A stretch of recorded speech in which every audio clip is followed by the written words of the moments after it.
Hey guys, it's Shannon. Today I'm going to be turning this 1x8 pine board into a holiday welcome sign for the front porch. So let's get started. I'm using my miter saw here to square off the end of the 1x8, and then I cut mine down to 42 inches long. You can also ask your hardware store to cut your wood down for you. Usually they'll do this for free.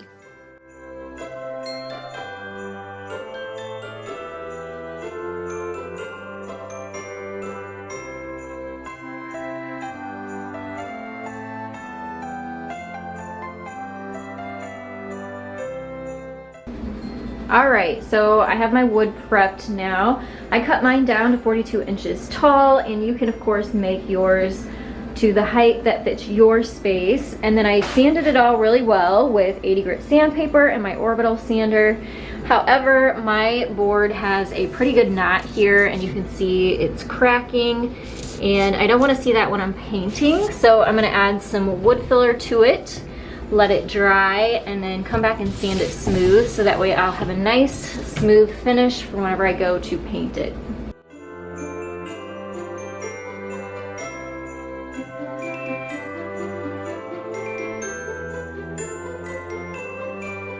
Now it's time to paint the board. I'm gonna give it a couple coats of this chalk paint by Waverly in the color Crimson. So the whole thing, like the sides, the top, the ends and everything, I'm going to paint with the red. And then for the stripes, I'm going to be mixing the Crimson with this chalk paint in the color Ink, which is basically just black. So I'm mixing some of the black with the red to get a darker tint. And I'll show you how I do that as I go along.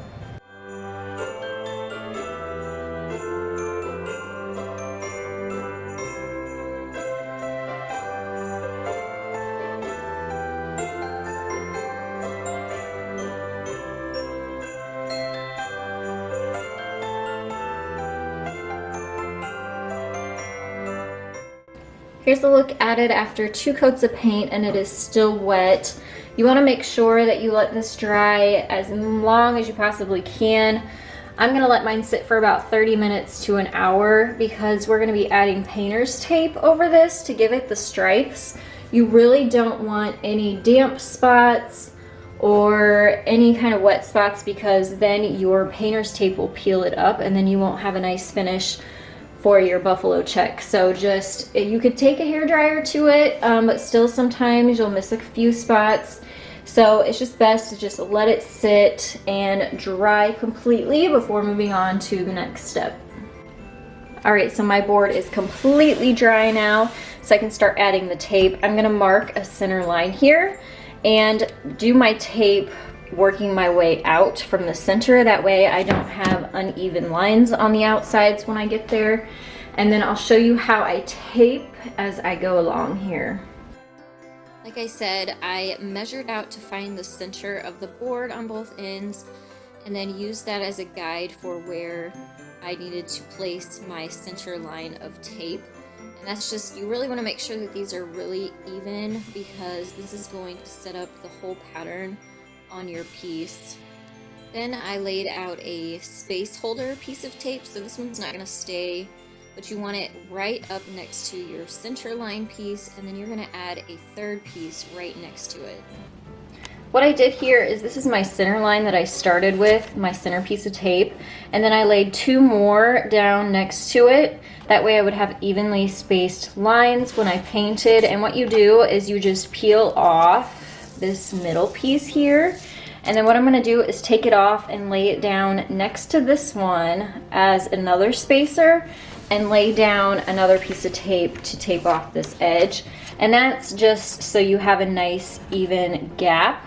And you don't necessarily have to do it this way. You could measure and then put this piece of tape down and skip this middle piece, and that'll kind of save you some tape if you don't want to use a bunch of tape, but this will give you nice evenly spaced lines.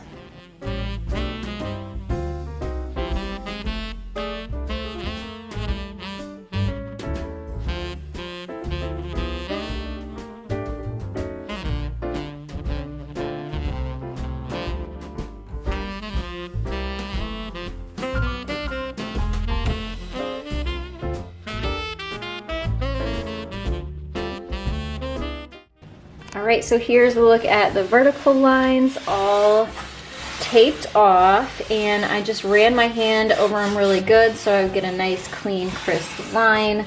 And now what I'm gonna do is I'm gonna mix some red with black, just so I get kind of a maroon color with those two colors, and that's what's gonna go on this first striped layer.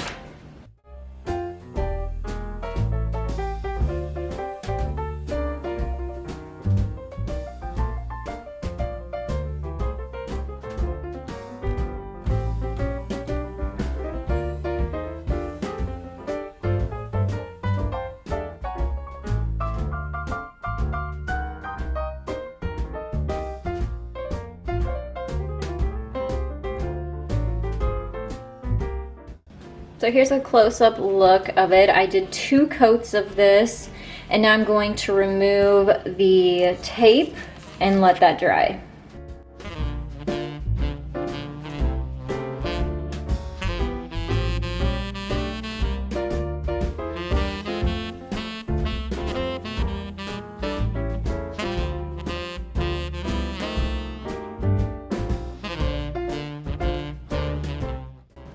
Once this is dry, I'm going to do the same process with the taping, but horizontally. Well, I'm showing you vertically, but the sign is going to go this way. So horizontally with the tape, doing the same thing and putting a spacer piece of tape and then another piece of tape, and then I'll do that all the way down the board.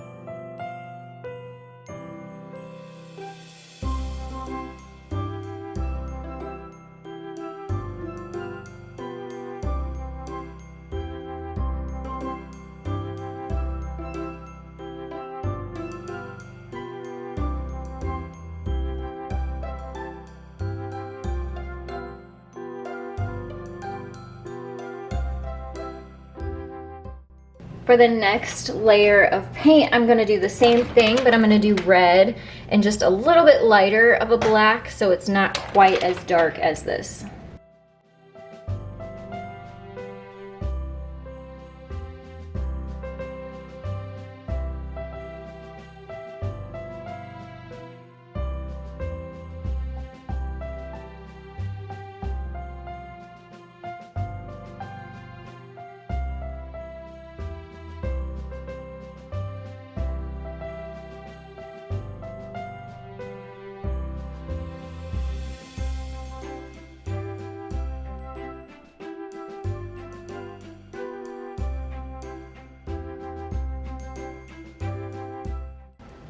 All right, so I've let this dry and I just did 1 coat of that lighter red color that we added just a little bit of the black to.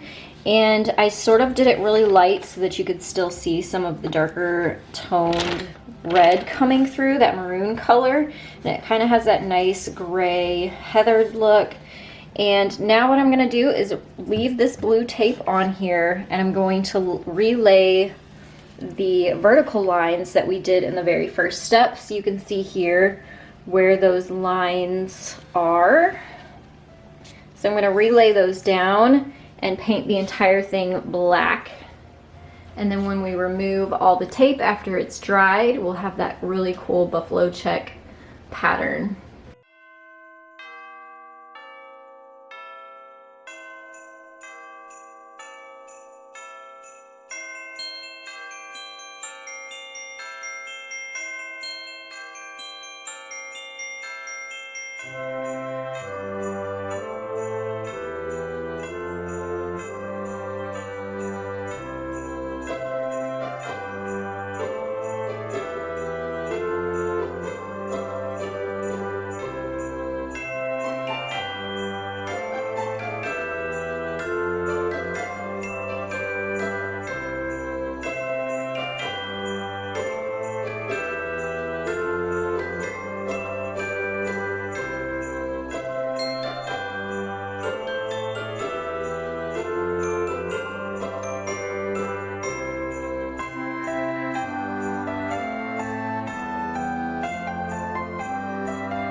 And that is my absolute favorite part, is peeling that tape off to reveal this awesome, beautiful pattern.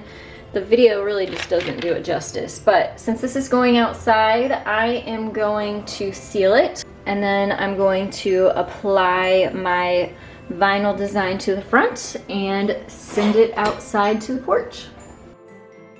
I'm using this one coat polyurethane by Minwax to seal this sign. It's the same sealer I used for our painted countertops. If you'd like to see that tutorial, I will link that down in the description box below for you. I really like this sealer because it is non-yellowing and it is very durable, so it's great for an outside sign.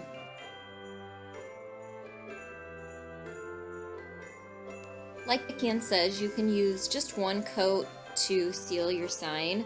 I'm using a foam paintbrush for this, and it goes on really nice and also dries really quickly. Then it was time to add the vinyl design. Once it had dried, I used a silhouette cameo to create and cut my designs, and then I used Oracle number 651 for the vinyl. And for this design, I used the fonts Copperplate Gothic Bold and Lavenderia Sturdy. If you don't have a vinyl cutter or a way to create a vinyl design, then you can also just use a white paint pen and freehand your design, or use acrylic paint and create it that way. I'm using a clear transfer sheet here to lift vinyl off the paper backing and lay it onto the sign. You want to make sure you leave room at the top for the we before the believe, and then just take your time, line it up and center your design. I use a ruler for this just to make sure that it's lined up completely on both sides and top and bottom. And then I use a squeegee to apply the vinyl, pressing it down before I remove that top transfer sheet. Then I just recycled what was left over from the transfer sheet I had just pulled off to use for the we, and then did the same thing, applied it, positioned it, and then squeegeed it on before removing that top transfer sheet. I love plaid, especially during the winter months. It's so warm and cozy, and it really adds a great holiday touch to the porch. It took me quite a while to figure out the saying that I wanted to add to the front of this. Let me know down in the comments below, what would you add to the front of your sign if you were to create one for your own home? If you aren't already, I hope you will head over to both my Instagram and Facebook pages and follow me over there. I've been sharing a lot of what we've been doing around the house and for activities for the holidays, and I'd love for you to join me over there. You can find me at TheDailyDIYer, and I'll also have that linked down in the description box below. Please give this video a thumbs up for me. You can share this with your friends and family and inspire them too. Don't forget to hit that subscribe button. I do DIY tutorials every Monday, Wednesday, and Friday. You can hit the bell as well so that you get notified when my videos do go live. I want to thank you all so much for watching. I'll see you next time. Bye guys!